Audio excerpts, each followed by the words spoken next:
आपण को शत्रु जदि सब बेले भयभीत करौछन्ति भयरू रक्षा पाइबा पाई गोटे सरल प्रयोग करंतु कौनसी मास कृष्ण पक्ष मंगलवार संध्या समय रे भुवनेश्वरी तंत्रर सरल प्रयोग को आपणांतु आपण गोटे लाल कपड़ा आणंतु ठाकुर हरे पकांतु भुवनेश्वरी जंत्र एवं धूप दीप यही सबू चित्रपट भुवनेश्वरी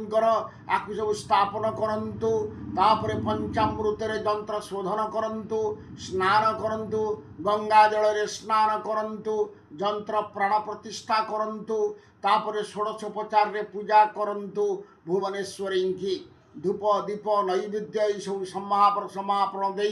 तापरे गोटे मंत्र मु डाकुची से मंत्र को 21 थर पाठ करंतु सर्वस्वरूपे सर्वेशे सर्वशक्ति समन्विते भयभ्योस्त्रायिनो देवी दुर्गे देवी नमस्तुते यही मंत्र को 21 थर पाठ करंतु पाठ कर सारा पर कर्पूर आरत्रिक करंतु साष्टांग प्रणाम करंतु देवी की मनस्कामना जनांतु भयरू निश्चय रक्षा करिवे भुवनेश्वरी। रहुची नमस्कार। जय जगन्नाथ। जय माँ कामा।